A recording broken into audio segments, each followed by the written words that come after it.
The episode opens up in the city of Pretty Lake, where we are introduced to two college students, Adam and Wiley. Though Wiley is only 19 years old, she is pregnant and does not want to reveal the father of the baby. Later in the evening, she is in church, where her dad and sister work. Suddenly, a scream is heard, and on checking, they find their dad lying dead on the floor, with blood all over his mouth. The sisters are left in utter disbelief at how a healthy person like their dad can pass away in this manner. The next day, some more people die in the same fashion by vomiting huge amounts of blood. The scene then fast forwards to the 4th day since the incidents began, and now, about 50 people have already lost their lives. Due to the horrific nature of the deaths, the ministers of Pretty Lake assume that a contagious disease has been spread, and hence, they decide to initiate a quarantine soon. Meanwhile, Adam visits his uncle at the morgue, who happens to be a scientist. He is studying the blood samples of the deceased citizens to try and figure out what caused the outbreak. But even after hours of research, nothing conclusive has come up. It's almost as if the people died without any abnormalities. Worried, Adam returns home and urges his mother that they should leave the city immediately. However, before she can say a word, blood starts coming out of her mouth, and she too dies a painful death. The entire city is surrounded by army officials who put an electric fence along the city boundaries. Following this, we are introduced to the other protagonists of the show, the Creaker brothers. The elder one is Pat, who is responsible and hardworking, while the younger one, Ronnie, is a drug dealer who often gets into altercations. A few days later, as the city continues to spiral out of control because of the rapid deaths and the strict quarantine, the Creaker brothers decide to have some fun. They break into the vehicle showroom of the richest man in the city, Charles, and drive away in one of his expensive trucks. However, the cunning businessman notices them via CCTV and decides to take matters into his own hands. He, along with his equally arrogant son, Chuck, follow the Creaker brothers and eventually corner them on an isolated road. Charles then brings out his rifle and forces them to strip down. But before he can proceed with his other devious plans, a good Samaritan by the name of Gord arrives there with a gun and forces Charles to let the brothers go. "Stop using your rifle to look at bare ass, Charles." Elsewhere, Adam, being a genius student, hacks into the government website and learns that no one under 22 years old has died from the unknown disease. Shocked, he rushes to the morgue to inform his uncle about it, but finds him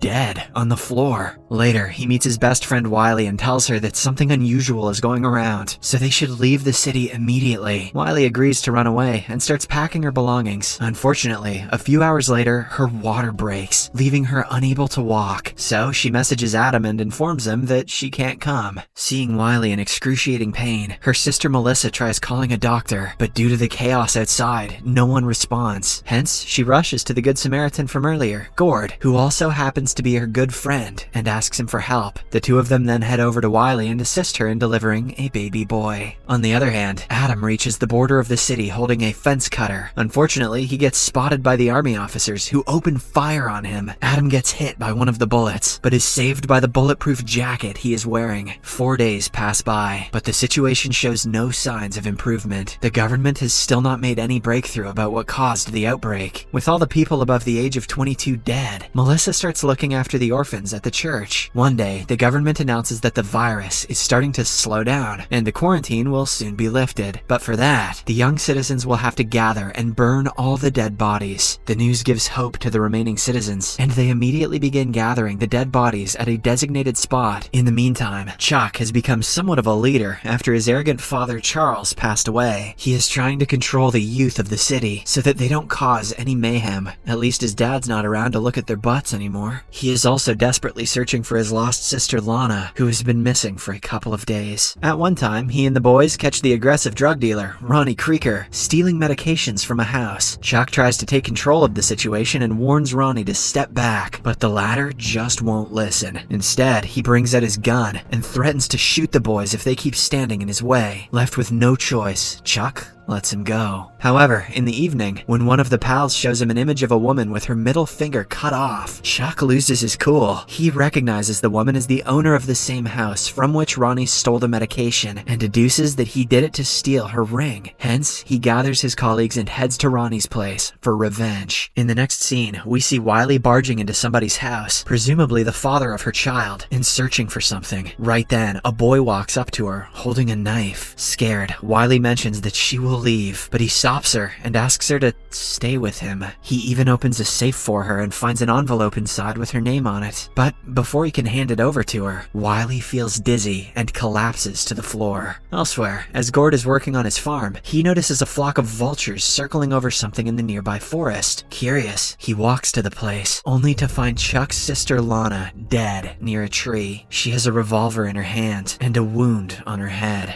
Guess she just couldn't stand her dad looking at children's butts anymore. Without wasting any time, he calls Chuck and Adam to the scene. The latter takes a look around the place and deduces that someone tussled with her before she passed away. He also takes pictures of the crime scene, along with a footprint beside the dead body. With a heavy heart, Chuck then picks up his sister's body and burns it after bringing it to their backyard. That evening, Chuck's other sister, Amanda, who is suffering from autism, tries to prepare some chicken burgers and fries at their grocery store. The little girl believes that her sister, Lana, will soon return home. However, because of her clumsiness, the oil catches fire and a large portion of the store is burned. Amanda is thankfully unharmed, but she is too scared to reveal it was her fault. Hence, when her brother inquires about what happened, she lies that she saw an old truck entering the store. Hearing this, Chuck deduces that the Creaker brothers are responsible for it, as they too have an old truck. Those goddamn Creakers are at it again! Later at night, the whole city gathers around the pile of dead bodies and prepares to set them on fire. At the same time, Adam is looking for a person whom he found on the government website because he believes that he has some information about the mysterious disease. Luckily, he finds the man and takes something out of his pocket, but as he prepares to leave, he hears somebody coughing nearby. On a closer look, Adam is stunned to see Wiley among the dead bodies. He quickly approaches her and carries her out, right before the entire pile is burned to a crisp. Meanwhile, a tiger escapes from the zoo after attacking a little boy who had come there to feed him. That was random, jeez. The next morning, Chuck finds Lana's cell phone and goes straight to Gord. He asserts that they need to confront the Creaker brothers and teach them a lesson. At first, Gord hesitates, claiming that they can't just go around attacking people. But when he gets to know that Ronnie was the last person who messaged Lana, he agrees to join Chuck. Before leaving the farm, Gord asks his little sister Frances to take care of the cows and feed them. Next, Chuck, along with Gord and his friends, surround the Creaker brothers' house at night and demand Ronnie come out. Worried, the elder brother, Pat, tells Ronnie to hide in the basement while he handles the situation. He then walks out of the house and starts talking to Gord and Chuck. Suddenly, the electricity in the entire town goes out, making Chuck believe that the Creaker brothers are trying to trap them. Hence, he opens fire on Pat, prompting Ronnie to fire back from the basement. When the situation almost gets out of control, Chuck and his group decide to retreat, but while doing so, Gord gets hit by a bullet. Later, Chuck stops his truck at a pharmacy and drops Gord off there. The latter reassures that he's fine and can look after himself. But after Chuck leaves, Gord enters the store and falls to the ground due to the severe loss of blood. Fortunately, his friend Melissa arrives there and helps him back to his feet. She also cleans his wound and stitches it. At the same time, Tracy, the other Creaker sibling, informs Pat that Ronnie has left the house. She also reveals that she checked his phone and found text messages sent to Lana and another girl. Meanwhile, Ronnie can be seen creeping into Chuck's house, where his girlfriend Stacy is sleeping. It appears as if the two have known each other for a long time and share a close bond. Ronnie continuously asks for help, claiming that he didn't kill Lana, and Stacy decides to help him. The following morning, she takes him to meet Chuck and help him settle their differences. However, at the very last moment, she betrays Ronnie and lies to Chuck that she was being attacked. Enraged, Chuck, along with his boys, run after Ronnie to beat him up. On the other hand, Gord's sister Frances is trying to turn on the generator to power the farm. To her bad luck, the escaped tiger arrives before her, forcing her to run into the attic. Later, she holds a gun and slowly comes out of hiding. The tiger notices her and starts approaching her, but in the nick of time, she fires off a few shots and finishes it off. Elsewhere, Adam and Wiley decide to take advantage of the power outage to escape the city, as now, only a few army officers are guarding the electric fence. Before leaving, she takes a look at her baby and leaves him in the care of Melissa. After a while, they reach the border and successfully tear open the fence using a cutter. Surprisingly, when they walk past the fence, they notice that the area around them is covered with landmines. In order to check, Adam throws Wiley's bag to the ground, and as they had expected, a large explosion ensues. The bag is completely destroyed, and a large amount of cash is flying around. "Why didn't you throw your shoe, you idiot?" Adam asks Wiley where she got the money, but she refuses to answer. With their failed attempt, the two then return back to their city. Somewhere else, Ronnie is holding Amanda hostage when Chuck and his boys find him. Worried about the mayhem that she has caused, the little girl finally admits that she was the one who set the supermarket on fire. At the same time, Ronnie also tells Chuck that he didn't kill Lana and asks for a gun in return for Amanda's safety. Having no options, he reluctantly provides him with a rifle and rescues his sister. And before Ronnie can make a move, Chuck attacks him and punches him in the face multiple times. Right then, Gord and Pat arrive at the scene and separate them. They then reveal that Ronnie was actually with Chuck's girlfriend Stacy when Lana got killed. Ronnie then walks away from there, stating that the fight has just begun. In the next scene, Gord returns to his farmhouse and becomes terrified after seeing a dead tiger in the front yard. He immediately goes inside and begins searching for Frances. Moments later, he finds her and mentions that their parents would be very proud of the bravery that she has shown today. On the other hand, when Wiley returns home, Melissa yells at her for leaving her child and walking away without informing her. Hearing this, Wiley becomes angry and exits the house, but not before informing her sister that she doesn't have to look after her baby boy anymore. Later, while Wiley is wandering around the city, she meets Ronnie. He tells her that she can stop by his place if she wants, and surprisingly, Wiley agrees to go with him.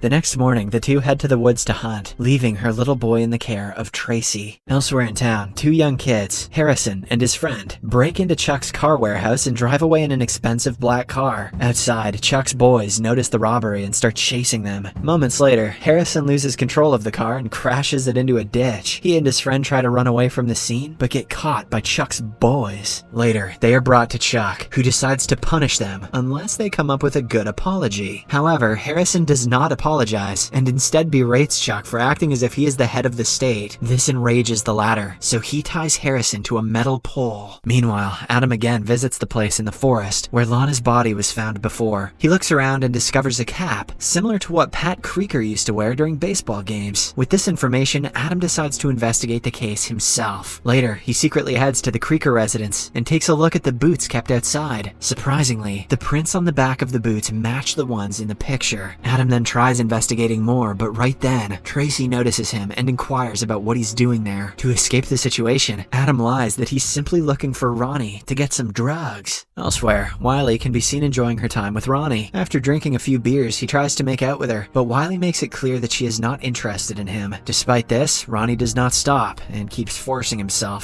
Luckily, Tracy arrives there in time and hits him with a spade, providing Wiley enough time to escape. Later at night, Pat meets up with Adam and tells him that he didn't kill Lana, but he tried to stop her from committing the unthinkable. This explains why there were signs of struggle near the place where she died. He then hands Adam a note and prepares to leave. Just then, Chuck arrives there with his boys and starts shooting at Pat. The latter somehow manages to escape, and before Chuck can go after him, Adam intervenes. He claims that Pat is innocent because Lana had actually committed the unthinkable. To verify his claim, he hands Chuck his sister's last note that Pat gave him earlier. Chuck is devastated by the revelation, and to make matters worse, he is informed that the boy he tied to a pole earlier, Harrison, has become unconscious. It turns out that the boy is diabetic, and he has gone into an insulin shock. Luckily, some people arrive at the scene and successfully manage to resuscitate the boy. Back at the house, Pat talks with Tracy and gets to know about their brother's recent shenanigans. He berates Ronnie and warns him to not do it again, or else there will be consequences. After some time, Wiley approaches Pat and asks him to drop her near the city. However, he refuses, stating that Chuck and his boys are looking for him. In the final scene, while Adam is talking to one of his teachers, the power comes back into the city and everyone becomes elated. Unfortunately, the teacher, who just turned 22, starts vomiting blood and dies on the spot. Subscribe for more videos like this, turn on notifications, and leave a like to help the channel out.